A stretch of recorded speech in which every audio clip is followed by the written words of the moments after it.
Bismillahirrahmanirrahim. Alhamdulillahi rabbil alamin wassalatu wassalamu ala nabiyyina Muhammad wa ala alihi wa ashabihi ajmain. Kemi mbritë hadithin 99 apo I pasti në tim, cilën Imam Nawawi Allahu mëshiroft e përcjell prej Aishës radhiyallahu anha, e cila thot: Kana Rasulullahi sallallahu alaihi wasallam idha dakhala al-ashru ahya al-layl wa ayqadha ahluhu wa jadda wa shadda al-mi'zar. Muttafaqun alayh. Për t'i dërguar e Allahut sallallahu alaihi wasallam kur hynën 10 natët e fundit të Ramazanit, e ngjallte natën, e zgjonte familjen e tij dhe mundohej shumë, dhe e shtrëngonte mesin. Po me e zar është mesi I zarit, këto kur shtrëngohet I zari, mesi I trupit. Ky hadith transmetohet te Buhariu dhe Muslimi. Pra Aisha radhiyallahu anha po na tregon këto dhe po na përcjell një skenë të ndryshme prej skenave të sirës së pejgamberit sallallahu alaihi wasallam. Dhe kjo pamje, po kjo skenë është një shembull praktik për shembujve të sunetit praktik ose cilën e ka zbatu pejgamberi sallallahu alaihi wasallam. Pra çish kemi thonë në dersën e kaluam, në këtë hadith po tregohet se si pejgamberi sallallahu alaihi wasallam, të cilët Allah ja ka falë mëkatet e kaluara dhe të ardhmet, këtë mirësi hyjnore për Allahu subhanahu wa taala, këtë nderim hyjnor, pejgamberi sallallahu alaihi wasallam po e kthen me falënderim të bukur edhe të shumt. E që është pra me ngjall tër natën me adhurim. Dhe tham derisën e kaluam që mirënjohja dhe falënderimi nuk janë vetëm fjalë që thuhen, mirë po do të patjetër po të ketë edhe vepra të cilat e konfirmojnë, e vërtetojnë edhe I zbukurojnë këto fjalë me cilat ne e falenderojmë Allahun subhanahu wa taala. Dhe si gjitha shumë edhe me poshtë, inshallah 10 nesër I fundit të Ramazanit këto 10 net e fundit të Ramazanit kanë vlerë të madhe. Nga se vinë në përfundim të muajit të agjerimit, dhe vetë Ramazani pra është një mirësi prej Allahut subhanahu wa taala. Nga se në këtë Ramazan, në këtë muaj Allahu subhanahu wa taala pra ka zbrit Kur'anin, e cila është po vlera dhe mirësia më e madhe që Allahu ka dhënë krijesave të tij. Siç thot Allahu shahru Ramadan alladhi unzila fihi al-Qur'an. Muaji I Ramazanit është muaji në cilin ka zbrit Kur'ani. Pra ka mirësi më të madhe, dhunti më të madhe se sa zbritja e Kur'anit. Dhe ka dikush tjetër përveç pejgamberit sallallahu alaihi wasallam që arrin me ditë dhe me perceptu më mirë sekretet, misteret edhe virtytet e agjerimit, vlerat e agjerimit. Dhe kush tjetër përveç pejgamberit sallallahu alaihi wasallam po mundet me qeni kujdesshëm deri në këtë mos sa që me ngjall të gjitha netët ose 10 netët e fundit të Ramazanit me adhurim. Pra nuk është çudi, ka siç ka thënë edhe Gazali Allahu mëshiroft, Allah subhanahu wa taala agjerimin e ka bërë si kështjell. E ka bërë pra si mburoj për robërit e tij dashur, miqtë e tij të dashur. Përmes Ramazanit Allahu ja ka hap atyre dyert e xhenetit. Dhe përmes tij Allahu ja ka mundsuar atyre mi njoft metodat e shejtanit përmes cilave depërton në zemrat e tyre. E që shejtani po depërton në zemrat e njerëzve përmes epsheve trupore, fizike. Edhe po duke I rrënjosur këto epshe pi shpirtave të tyre, shpirti njeriu pra arrin të gjejë qetësinë, arrin të gjejë prehjen. Dhe gjithashtu pra arrin që me kundërshtu ashpër armikun e tij, pra shejtanin, që është si armik I jashtëm, edhe nefsin e tij, pra egon e tij që është si armik I brendshëm. Po bëhet shpirti fuqishëm me forcë madhe që arrin pra me thy armikun e tij. Prandaj pra vazhdon Gazali Allahu mëshiroft thot, agjerimi, po kur tregon për vlerën e agjerimit, thot vlera e agjerimit kthehet ose referohet dy çështjeve. E para është që agjerimi pra është në abstenim, ndalje edhe braktisje.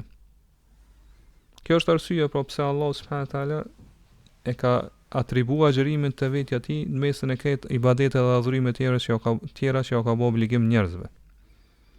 Kjo është arsye pse Allah ka veçu po agjërimin me këtë vlerë. Po e para thot është që agjërimi është me ndal veten, me abstenu, pra me mbajt veten edhe me braktis. Po në vetën e tij agjërimi është ka një sekret, një mister, nga se në të nuk ka veprim të jashtëm, nuk ka veprim dukshëm që e shohin të tjerët.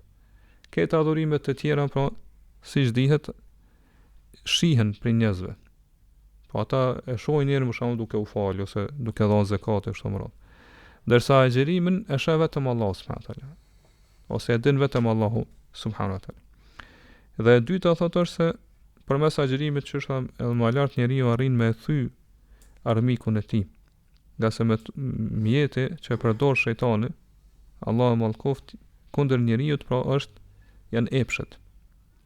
Edhe këto epshe pasaj forcohen përmes ushqimit, përmes ngrënies edhe pirjes. Për këtë arsye, pra, agjërimi në veçantë është adhurim i cili pra e kundërshton apo e thyen shejtanin. Edhe për këtë arsye, pra, e meriton që t'i atribuohet Allahut subhanahu wa taala. Pastaj e pam pe hadithit pejgamberit sallallahu alajhi wasallam, pra pe mënyrës ose formës, stilit që u përdor në këtë hadith, pra po na përshkruan ky hadith kujdesin që ka pas pejgamberi sallallahu alajhi wasallam për me shtu adhurimin gjatë netëve të fundit të Ramazanit. Pra i kanë gjallë këto net, pra s'ka flejt fare. Ka qenë i vazhdueshëm në përmendjen e Allahut, në adhurimin e Allahut, në itikaf, po në xhami, edhe gjithashtu u largu pi çdo gjëje që e preokupon ose angazhon për këtij adhurimi. Po është përgatitur për këto net, nga se këto net, siç e dim, pra siç do ta përmendem më poshtë, janë nderuar me natën e Kadrit, që është në njërin prej këtyre netëve. Dhe që është natë që është më e vlefshme se një muaj. Prandaj, për kësaj ne përfitojmë që kushdo që dëshiron mu angazhu, pra me shtu në adhurim, atëherë dohet që me largu për vetës së tij gjërat që e dekurajojnë ose e dobësojnë ambicin e tij për këtë adhurimi, ose pra e largojnë fare për këtë adhurimi. Edhe e pam që pejgamberi sallallahu alajhi wasallam për këtë hadith tha kana idha dakhala, pejgamberi sallallahu ka qenë, në gjuhën arabe tregon vazhdueshmëri.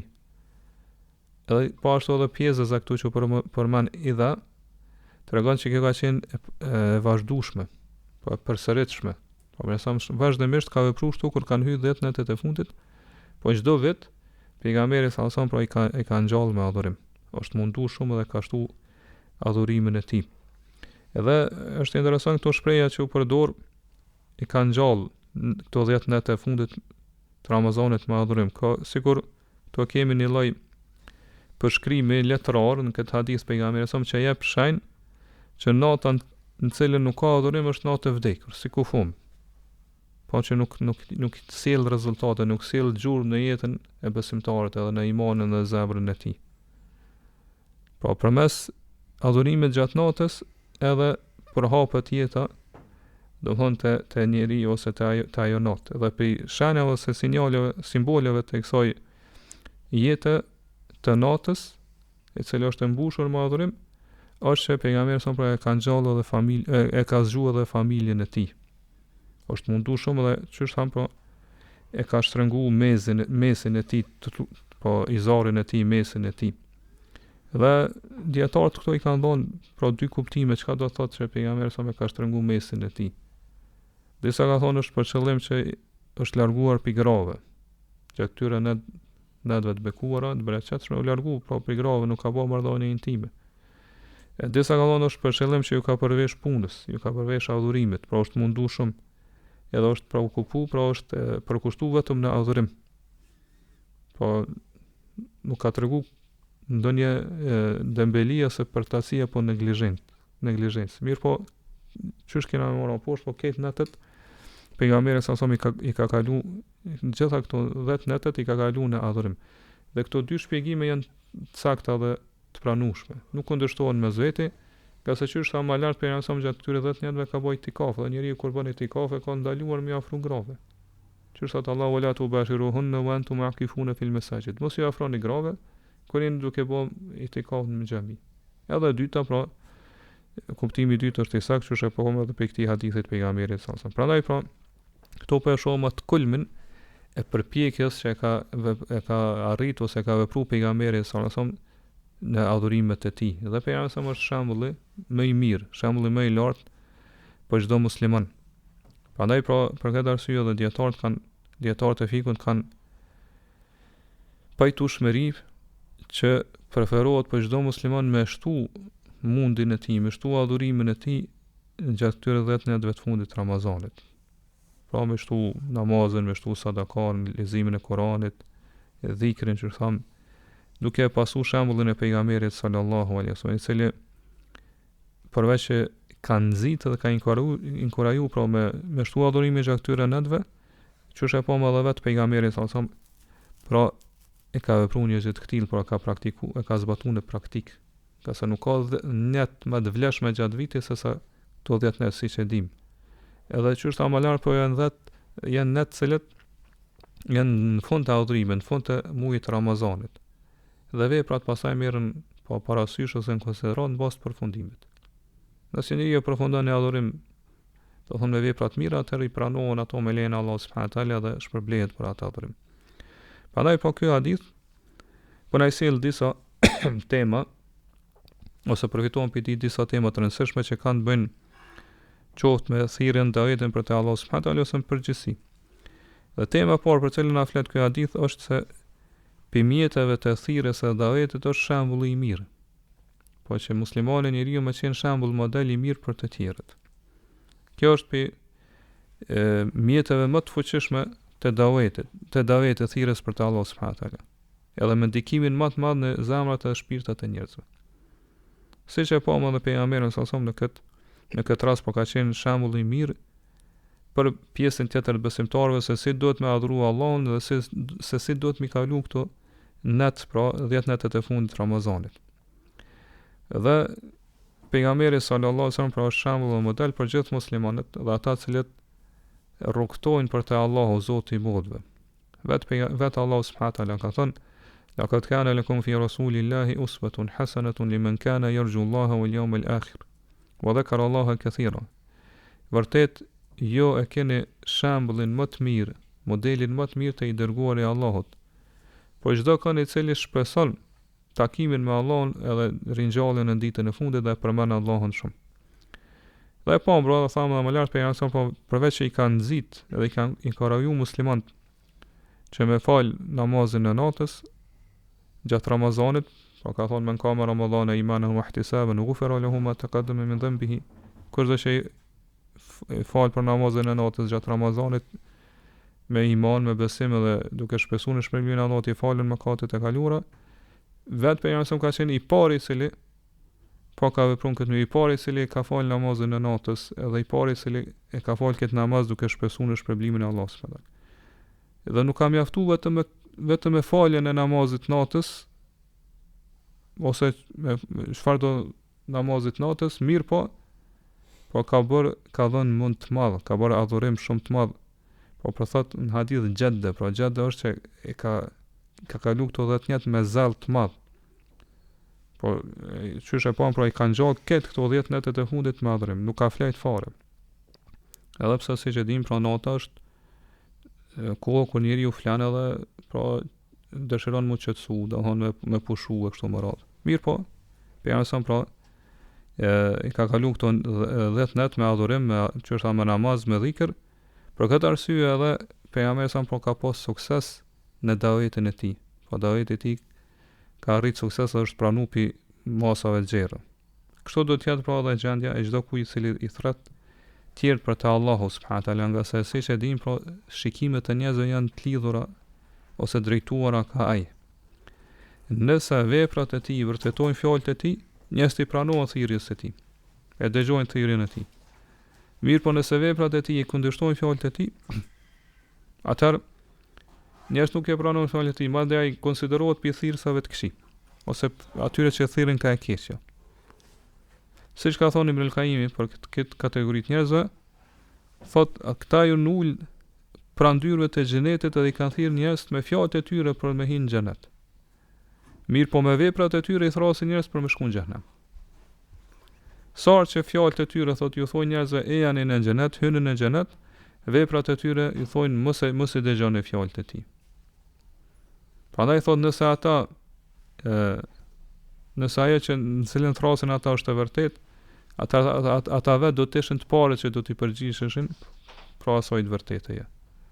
Kështu që thot ata në pamjen e jashtme janë udhëheqësa, janë udhërrëfys njerëzve. Mirë po në realitet janë bandita. Janë njerëz që ja uprejnë rrugën njerëzve dhe nuk i lajnë me shku për në xhenet edhe për te Allahu subhanahu.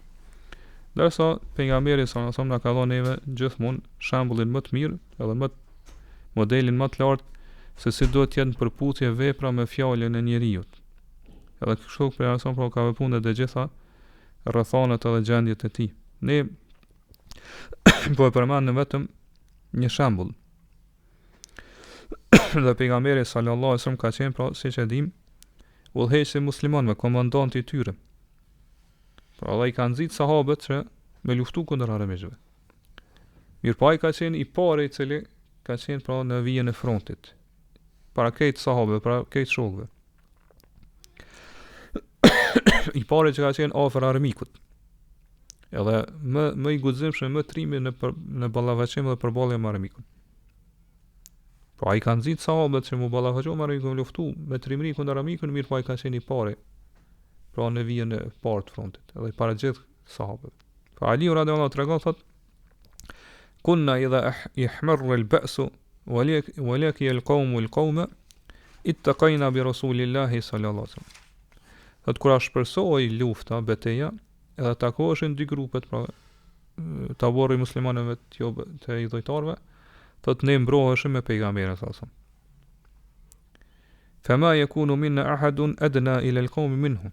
Thot asnjë prej neve nuk ishte më afër armikut se sa pejgamberi. Këtë pra ishim qëndronin mbrapa shpinës, i mbroheshim përmes tij. Po ashtu në betejën e Hunenit, siç e dim, pra kur muslimanët kanë ikë, e kanë lshu pra frontin, kanë ikë prej betejës, pejgamberi sa ka vazhdu duke shku ose duke nxitu ka armiku. Këto tregon Abbasi, axha i tij Abbas ibn Talib radhiyallahu anhu, i cili thot kam prezantuar me pejgamberin sa në betejën e Hunenit, thot edhe kur muslimanët u takuan me jo besimtarët, muslimanët thot u kthyen mbrapa, u tërheqën pra ikën prej betejës. Mirë po thot tafika Rasulullahi sallallahu alaihi wasallam yarkadu baghlatahu qibla al-kufar. Mirë po sa vazhdoi me nxit mushkën e tij që me shku sa më shpejt për drejtim të ju besimtarët. Edhe në Ibn Malik radhiyallahu anhu tregon thot: "Kana Rasulullahi sallallahu alaihi wasallam ahsana an-nas wa kana ajwada an-nas wa kana ashja'a an-nas." Pejgamberi ka qenë njeriu më i bukur, më i mirë, më bujari edhe më trimi. Thot një ditë banorët e Medinës u friksuan, një natë. E kanë dëgjuar një zot të madh dhe u friksu. Thot edhe disa prej banorët e Medinës ka shku në drejtim të atij zërit. Mirë po thot kur kanë shku në drejtim zërit e kanë pa pejgamberin duke u kthy. Thot ai i pari ka shkuar atje me pas se çfarë po ndodh. Thot e kanë takuar pejgamberin gjatë rrugës, duke u kthy. Thot edhe ka qenë pra i hipur në kalin e Talhas, në cilin ka hyp pa shal. Po s'ka pas kohë mu përgatit me vendos shalin, mirë po më njerë ka hyp kalin me shku drejtim zonit, çfarë është ky zot që i frikson banorët e Medinës. Thot edhe në qafën e tij e kishte shpatën, edhe ju tha mos u friksoni, pra nuk ka ndonjë gjë që domethënë mu friksu pe saj. Tema e dytë për cilën flet kjo hadith është se për obligimeve të thirrësit për te Allah subhanahu wa taala është që të punoj në drejtimin apo të veproj që t'i kushtoj kujdes edhe t'i rri gati familjes së tij që edhe ata me kry adhurime dhe ata me kry pra me kanë bindur ndaj Allahut subhanahu wa taala. Edhe kjo shfaqet në fjalën e Aishës radhiyallahu kur po përshkruan për sa thotë wa ay qada ahluhu, dhe zgjonte familjen e tij për me fal namaz natës. Pra ka zgju që thonë komentues këtij hadithi që me bë namaz me adhuru Allahun subhanahu wa taala, që mos më ju hub pra mundësia e përfitimit të këtyre sezonave të bekuara se që në 10 netet e fundit të Ramazanit. Po mos me lanë me ikë pra që pa përfitu për tyne. Dhe kjo të regon prej dhe më thonë asoj qiltërsisë dhe sinceritetit që do të me pas besimtarin karshi familjes së tij, gruas edhe fëmijëve të tij. Po do të më kanë i sinqert në raport me ta, si këshillues i sinqert që mi zgjuar ata me fal namaz natës. Prandaj i Zoti i shtëpisë pra do të me aktivizu familjen e tij, mi nxit me inkuraju që me adhuru Allahun subhanahu wa taala sa më shumë, sidomos që thamë në këto sezonat e vlefshme. Prandaj ka ardhur edhe në hadithe tjera që pejgamberi sa kështu ka vepruar, pra me familjen e tij i ka nxit që më ngrit me fal namaz natës gjatë Ramazanit, edhe pse thotë nuk i ka urdhnuar kuptimin që me thonë keni obligim këtë gjë, e keni farz. Mirë, po megjithatë edhe pse nuk është obligim, pra pejgamberi i ka nxit edhe i ka inkuraju po që mu ngrit me fal namaz natës, siç është transmetuar te Sahih Muslimit ky hadith. Dhe ka ardhur disa transmetime tjera që pejgamberi asnjë prej familjes së tij nuk i ka lënë me vazhdu gjumin flajtun. Mirë, po të gjithë, pra kush ka pas mundësi dhe forcë, domethënë ka qenë i shëndetshëm kështu më radh, pejgamberi me ka zgju pi familjes së tij. Siç e transmeton këtë Zaid bint Abi Salama, pra bashkëshortja e pejgamberit sallallahu alaihi wasallam, thotë kur pejgamberi sa më mbeteshin propi Ramazanit 10 ditët e fundit, nuk e lënte asnjë prej familjes së tij që ka mundësi me fal namazantes veç se zgjonte. Edhe pse ky transmetim është i dobët, mirë po, bazë transmetime më hershme, po mundem të thonë që kuptimin e ka saktë. Dhe kjo për arsye se siç e din, pra njerëz e shikojnë familjen e thirrësit, gruan e fëmijët e tij. Ashtu që shikojnë ose i drejtojnë shikimet e tij ka vet ai. Ka se ata janë njerëzit më të afërt me të. Njerëzit që më shumë të meritojnë që po thirrsi me punu me ta qysh punon me tjerët, ose mi thirr ata për të Allah qysh i thirr tjerët. Prandaj pra familja thirrësit janë testi i parë për të domethënë për suksesin apo ka sukses thirrja e tij apo jo. Ose siç dihet, po sigurisht se këtë muslimanët edhe thirrse ka domethënë përgjegjësinë para Allahut subhanahu wa taala. E bën përgjegjësinë para Allahut subhanahu wa taala që mi thirr ata mu kujdes për ta. Prandaj ka obligim me kry këtë përgjegjësi, siç ka thënë pejgamberi kullukum ra'in wa kullukum mas'ulun 'an ra'iyatihi. Çdo kush për ju është kujdestar, çoban, dhe çdo kush për ju do të jetë përgjegjës para Allahut, po do të jap llogari për ata që i kanë në përgjegjësinë e tij. Edhe në këtë kuptim kanë zbritur edhe ajetet e Kuranit. Pra Allah subhanahu wa taala i thotë pejgamberit mu'mur ahlaka bis salati wastabir 'alayha. Urdhëroje familjen tonë me fal namaz, dhe tregoi duruar në këtë gjë.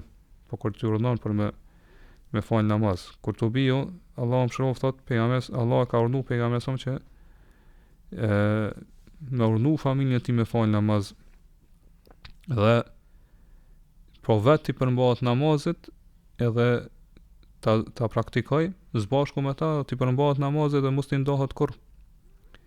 Dhe ky urdhë që ju ka drejtuar pejgamberi sa sa thotë, edhe pse ju ka drejtuar atij, mirë po në përgjithësimin e tij thotë përfshihen këtë umet. Po këtë umet e kanë obligim që me urdhëru familjen e tij me fal namaz, pra me çështja më lart, po me adhuru Allahun, me shtu adhurimet e ibadetet e kështu me radhë. Pra në veçantë pastaj përfshihen edhe të tjerët. Po ashtu Allah subhanahu wa taala i thot pejgamberit sa wa anzir ashiratakal aqrabin, para lajmëroj fisin ton të afërm që i ki. Edhe pejgamberi ka zbatuar këtë urdhë të pejgamberit të Allah subhanahu wa taala dhe i ka thirr krejt Qurayshit, fiset e Qurayshit. Edhe kur të butë ai, pra ju ka thonë në formë përgjithshme, pastaj në formë të veçantë. Për shembull ka thonë o Bani Ka'b ibn Lu'ay, shpëtoni veten e juaj prej zjarrit. Pastaj ka thonë o Bani Murra ibn Ka'b, shpëtoni veten e juaj prej zjarrit. O Bani Abdi Shams, shpëtoni veten e juaj prej zjarrit.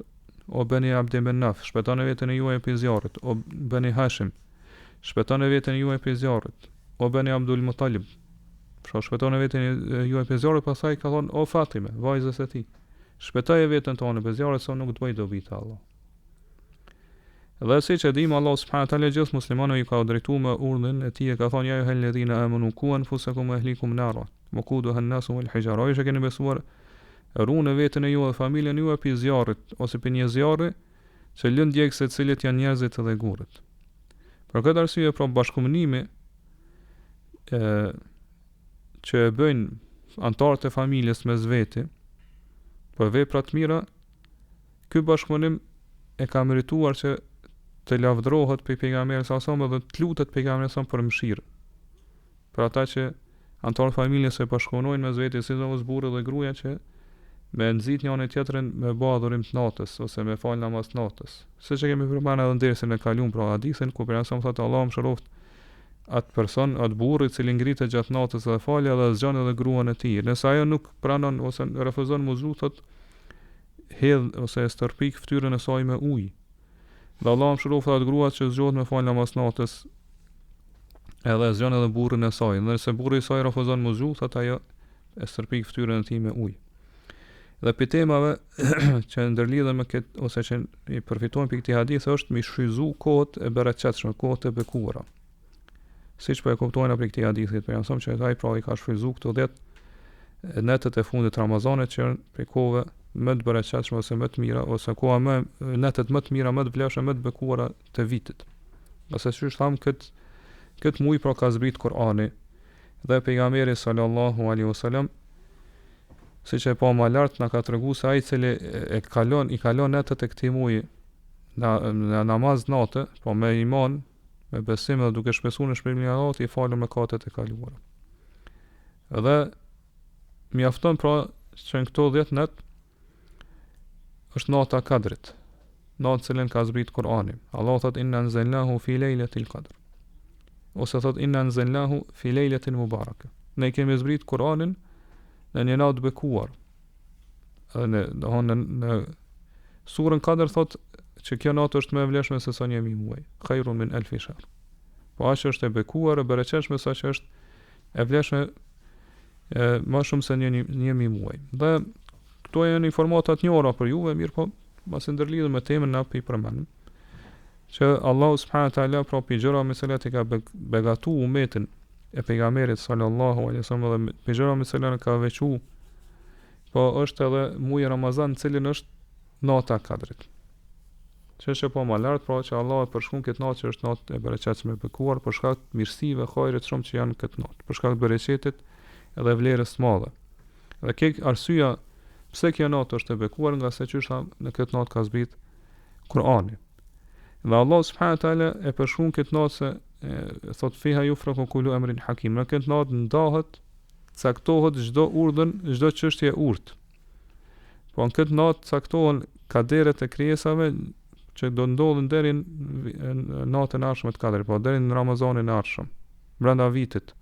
Po kush ka me jetu, kush ka me vdek, kush do të shpëtoj, kush do të jetë i shkatruar, kush do të jetë i lumtur, kush do të jetë i mirë, i udhëzuar, i devijuar, kush do të disa po do të ngriten, do të lartësohen, disa do të përulen, do të nënçmohen, do të poshtrohen, kështu më radhë, po ku do të ketë skamje, në cilat vende do të ketë pastaj bollëk, edhe gjëra që domthon ndodhin me dëshirën dhe vullnetin e Allahut subhanahu wa taala. Sidoqoftë, po në pas të shpjegimeve dhe argumenteve ka ardhur që ymri, jeta e umetit pejgamberit sa është më i shkruar se sa jeta e umeteve të mëhershme. Mirë po Allahu subhanahu wa taala pra këtë gjëja ka zëvendësuar umetit pejgamberit sa me natë dhe ditë që janë të vlefshme, që janë të bekuara, që përmes tyre ata me arrit pastaj pra shpërblime shumë të Allahu subhanahu wa taala. Dhe nëse e kthehemi pra surës Kadr, Allahu subhanahu wa taala në këtë sure tregon për vlerat e natës të Kadrit. Pra spari që tham na tregon se në këtë natë ka zbrit Kur'ani. Inna anzalnahu fi lejletil qadr. Ne kemi zbrit pra në natën e Kadrit. Pastaj thot Allah subhanahu wa taala tregon për rëndësinë e kësaj natë. Edhe për pozitën e lartë që ka te Allahu, saqë e pashtron fort pyetje sot ma adraka ma lejletul qadr. Kush mund të tregoj ty, ta shpjegoj ty dhe ta mësoj ty se çka është nata e Kadrit? Po askush nuk mundet me bëj këto përveç Allahut subhanahu wa taala. Pastaj vetë Allah tregon po vlerën e saj, thot lejletul qadri khairun min alfi shahr. Nata e Kadrit është më e vlefshme se 1000 muaj. Pra adhurimi që kryhet në natën e Kadrit është më i vlefshëm se 1000 muaj, në cilat nuk është nata e Kadrit. Pastaj Allah subhanahu wa taala thot siç e dim tanazzalul malaikatu war-ruhu fiha bi idhni rabbihim min kulli amr. Në këtë natë zbresin melekët edhe shpirti pra Xhibrili prej Zot me lejen e Zotit të tyre me çdo çështje. Pra zbresën melekët e Allahut subhanahu wa taala, që kanë shpjeguar dietarët me mëshirë prej Allahut, me bekim, me bereqet prej Allahut subhanahu wa taala, me qetësi. Edhe gjithashtu në shpjegim tjetër është që zbresën çështja më lart me çdo çështje që Allah ka caktuar dhe më ndodh brenda natës.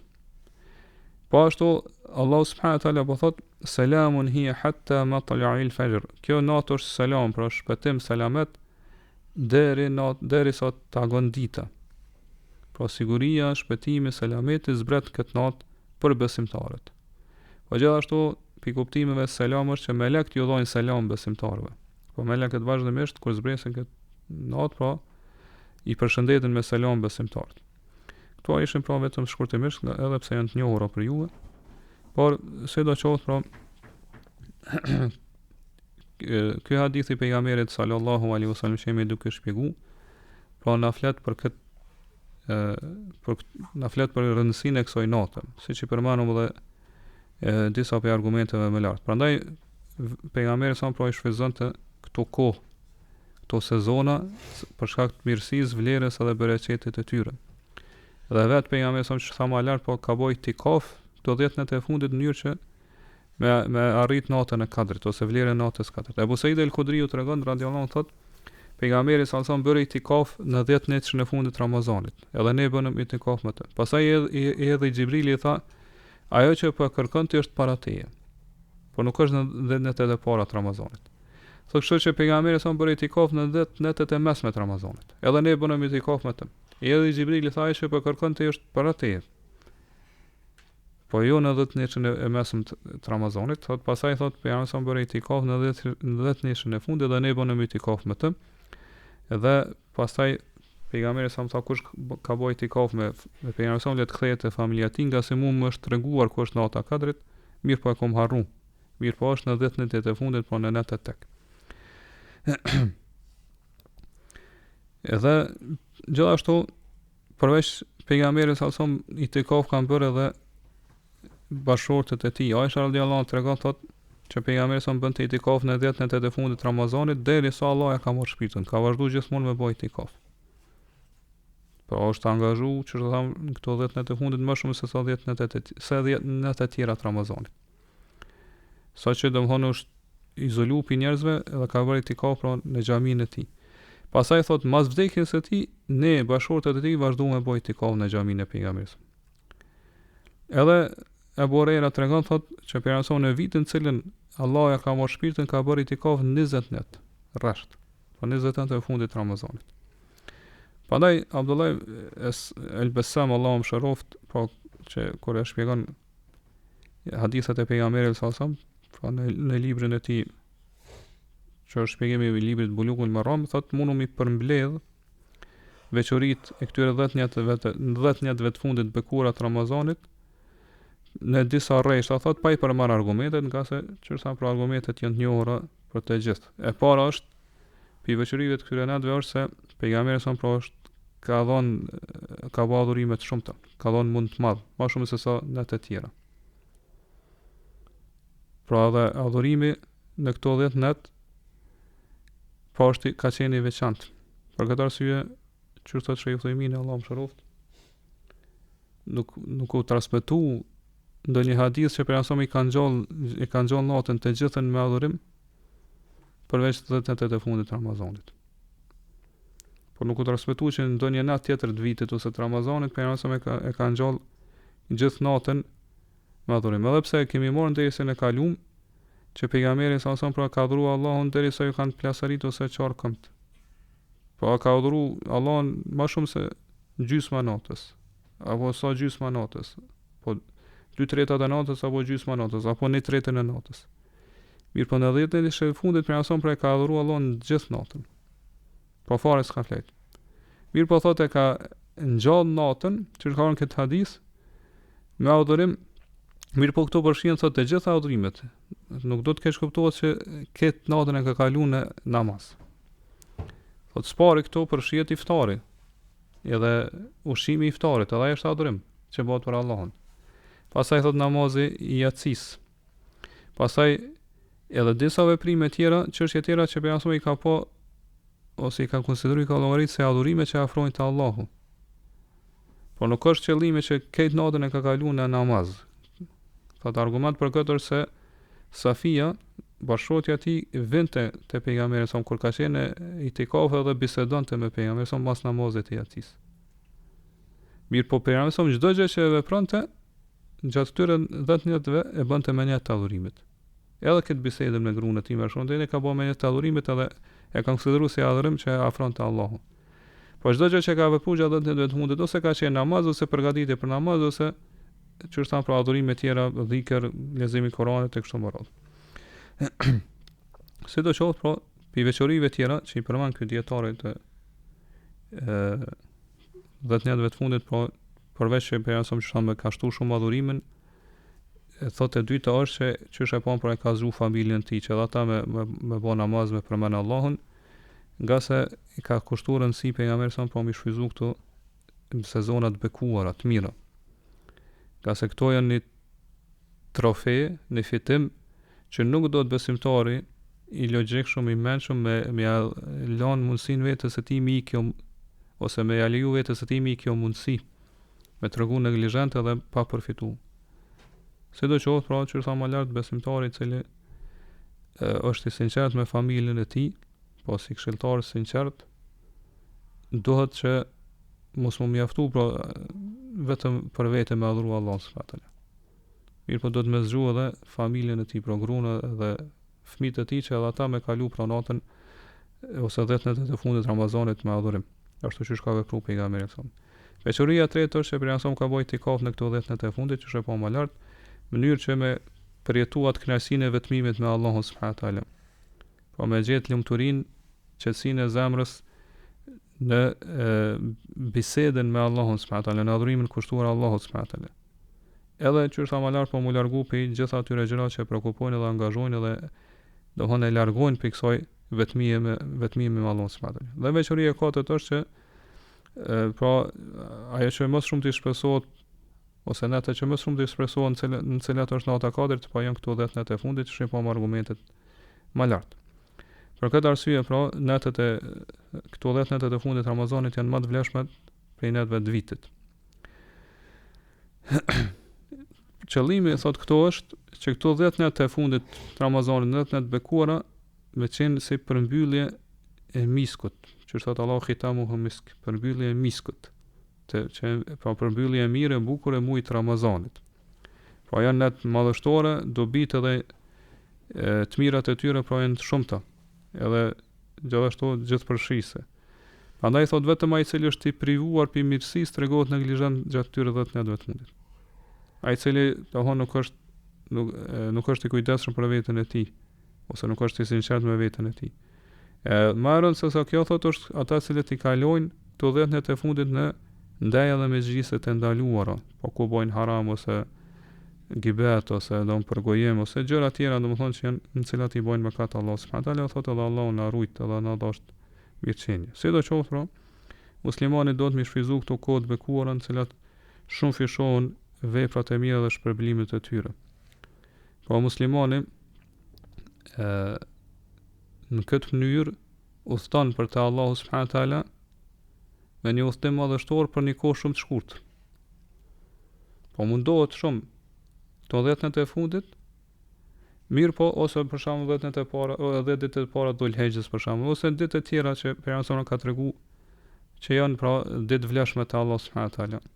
Po qoftë me agjerim, qoftë me namaz natës.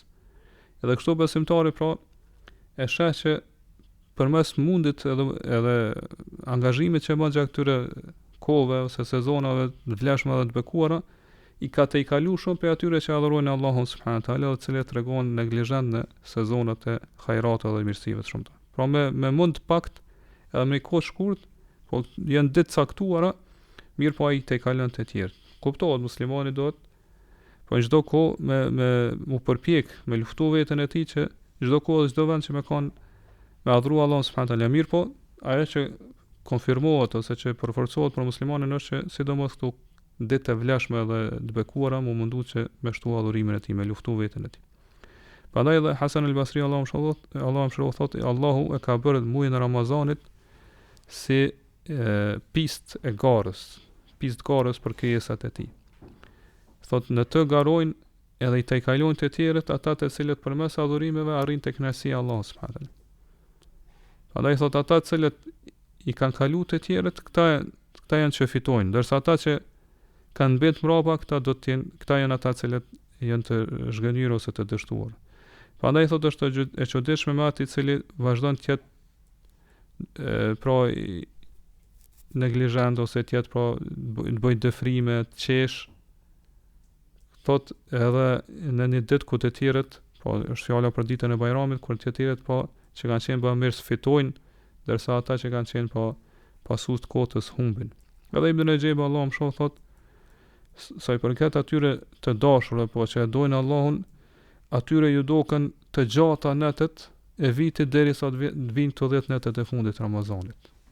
Kështu që thot ata vazhdimisht i numërojnë netët e ditët e vitit kur po vinë koha që me ardh për këto 10 netët e fundit të Ramazanit, edhe po me fitu përmes asaj që kur vinë këto 10 netë e fundit po me fitu shpërblimin e Allahut subhanahu wa taala ose me arrit synimin dhe qëllimin e tyre dhe me shërbi po të dashur të tyre Allahut subhanahu wa taala. Sidoqoftë pra njeriu përveç që do të mështu adhurime, do të po më mundu edhe që këto adhurime të jenë të pranuara te Allahu, siç ka thënë Aliu radhiyallahu anhu, bëhuni ose jeni prej atyre që ju pranohen veprat, kushtoni rëndësi më shumë pranimit veprave sesa që i kushton rëndësi vetë veprave ose kryerjes së tyre, nga se ata nuk e kanë dëgjuar Allahu subhanahu wa taala që thot inna ma yataqabbalu Allahu minal muttaqin. Vërtet Allah i pranon adhurimet vetëm për atyre që janë devotshëm. Dhe këto përfundon shpjegimin e këtij hadithi, inshallah dersën e ardhshëm do të vazhdojmë me hadithin e radhës. Dhe Allah subhanahu wa taala dhe më mirë, Allahu alem, Allahumma salli wa sallim ala nabina Muhammad wa ala alihi wa ashabihi ajma'in.